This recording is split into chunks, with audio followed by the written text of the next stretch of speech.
Some days sadness doesn't announce itself. It doesn't burst in yelling. It doesn't slam the door. It just quietly darkens a corner of your chest. You wake up, breathe, drink your coffee. Life goes on. But something inside feels off, like a flickering light deep in the back of your thoughts. You try to ignore it. You smile automatically. You get things done. But the weight is there. Invisible.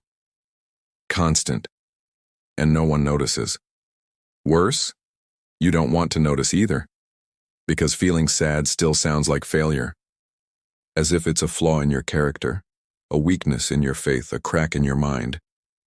And when all you feel is pain, you still have to bear the judgment for feeling it, especially your own. But what if sadness isn't a mistake? What if it's just a reminder that you're alive, that something inside you is asking to be heard, with more kindness and less demand? That's what today's story is about an ordinary man, about cloudy days, about a silence that weighs more than noise, and about what happens when instead of running from sadness, you begin to talk to it. Stay with me. Maybe this is the bit of comfort you've been waiting for, and maybe, just maybe, you'll realize that sadness was never your fault. Michael was an ordinary guy, in his mid-30s, with a steady job, a social media feed full of smiling birthday and holiday photos. He replied to messages with emojis, paid bills on time, and was the type of person who always said, "It's all good, everything will work out." And most of the time it did, at least on the outside. But inside it was as if there was a crack no one could see. Not even him, really. It was a tiredness that sleep couldn't fix, a silence that hurt more than noise, a lack of enthusiasm that no one noticed because he was functional. He woke up, delivered results, cracked jokes in the office group chat. But deep down, he felt nothing. And that confused him, because after all, he didn't have big problems. He wasn't unemployed or sick or going through any visible crisis. So why the tight chest every morning? Why the urge to vanish without explanation? Why that blank stare when he was alone? Michael tried to reason it away. Maybe he just needed a vacation, maybe too much screen time, maybe just a phase. But nothing changed. And each day, pretending to be fine, drained him more. Smiling felt like triple the effort. Every "I'm okay" was a rehearsed little play. Sometimes he wondered if he was the only one like this, because everyone else seemed to have real reasons to feel bad, and he didn't. So he thought, I shouldn't complain. Other people have real problems. And he went quiet. But that's where the problem starts, when we stop listening to ourselves because we think we don't have the right to feel. Michael's breakdown wasn't dramatic, no shouting, no panic. It was a quiet collapse, almost invisible. It happened on an ordinary day, after work. He stopped by the grocery store to pick up a few things: rice, soap, sandwich bread. The list was in his pocket. The route was the same as always. But when he parked, something jammed. He turned off the engine, gripped the steering wheel, and just sat there, frozen. Outside everything looked normal. Cars pulling in, people leaving with bags, soft music playing on the radio. But inside there was a vast silence, a void he couldn't explain. And before he realized it, his eyes welled up. It wasn't sobbing. It was an old cry, suppressed, as if his body were saying, I can't keep lying anymore. He stayed there motionless for almost 40 minutes. No courage to go in, no strength to drive away, no idea what to do with what he felt. Then he took a deep breath, wiped his face, and went in. Bought what he needed, paid, drove home, cooked dinner, watched some random show. No one noticed anything. But inside something had shifted. Because in that car, Michael realized he wasn't just tired, not just overworked. He was sad in a deep, silent way, and he couldn't pretend anymore. That night, he picked up an old notebook and started writing. Not a journal, not letters, just loose sentences, fragments of what hurt. Today, I felt alone, even surrounded. I realized I smile all day so no one suspects. I feel ashamed of not being happy. And for the first time, those sentences made sense. In writing, Michael started, without knowing it, to listen to himself. Sadness stopped being just a weight in his chest and started to become a word. And a word, when spoken sincerely, is already halfway to healing. He began to realize his pain wasn't new. It was old, rooted in childhood silences, unspoken fears, swallowed disappointments. It was polite sadness. Quiet. The kind that hides behind competence and charm. One night, unable to sleep, he searched online and stumbled across a strange name, Robert Burton, a 17th century writer who had published a book called The Anatomy of Melancholy. Michael clicked out of curiosity, and there, in those pages, he found a mirror.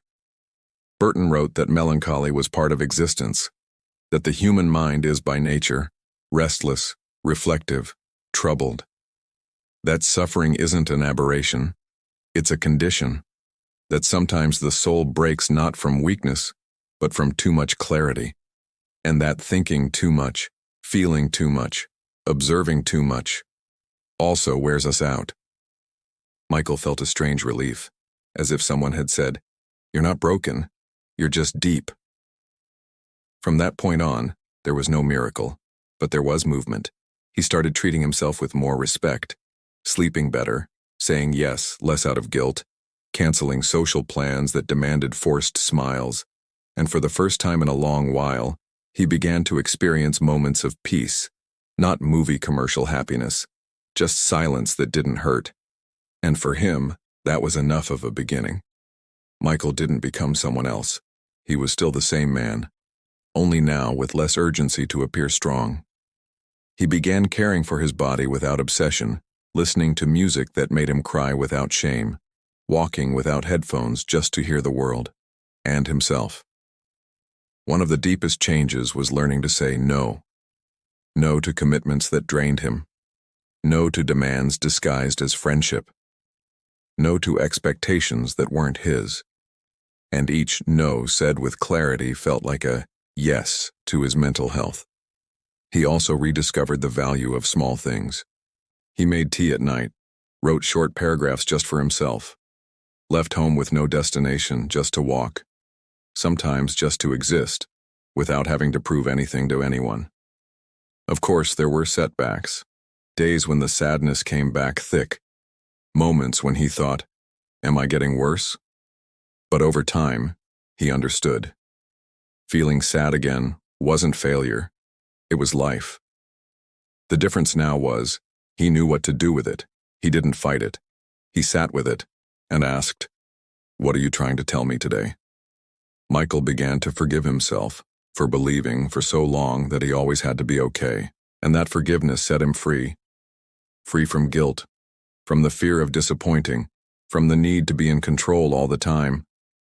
He learned that peace isn't the absence of pain. It's the permission to feel it with dignity, and through that, he gained something rare, a new kind of joy, a quiet joy, one that doesn't jump or shout, but breathes and stays. Today, Michael still has cloudy days, but he's learned that cloudy isn't empty. It's just a kind of sky, and every sky sooner or later changes. The sadness didn't disappear completely, but it lost the power to scare him. It became something he knows how to welcome. Sometimes it just wants a little quiet, a space without demands, a place where it doesn't have to explain itself. And in that space, Michael found something he had long been searching for: acceptance, first his own, then from others. Because when you start treating yourself gently, you begin to attract people who treat you the same way. And little by little, loneliness gives way to more honest connections. Connections that don't demand performance, just presence. Maybe you, listening to this now, are also tired of pretending. Maybe you've been waiting weeks for the will to get out of bed to return. Maybe you've been faking smiles so no one worries. Maybe you're blaming yourself for not being cheerful, for not being as productive as you were, for not feeling what others expect you to feel. But listen, It's not your fault. Sadness isn't punishment or a defect. It's just a signal, a call, a reflection that something inside you still pulses even if it's wounded. And feeling sadness is proof that you're still alive. You don't need to be fully healed to deserve affection. You don't need to smile to be loved. You don't need to explain everything to be understood. You just need to be treated with kindness, especially by yourself. If you've made it this far, maybe you've been needing a kind of hug the world hasn't known how to give. So take this one. Symbolic, quiet, but whole. From someone who understands that sometimes living hurts, and that doesn't make you less, just more human. Now I invite you to do one simple thing. Choose one act of care for yourself today. Just one. Maybe it's writing. Maybe it's turning off your phone, taking a pause, asking for help, breathing deeper. Anything that says, I see myself, I hear myself, I care for myself. And if this story touched you in any way, leave a comment below. Tell me, what part resonated with your life the most? And if you know someone who's been too hard on themselves for feeling sad, share this video.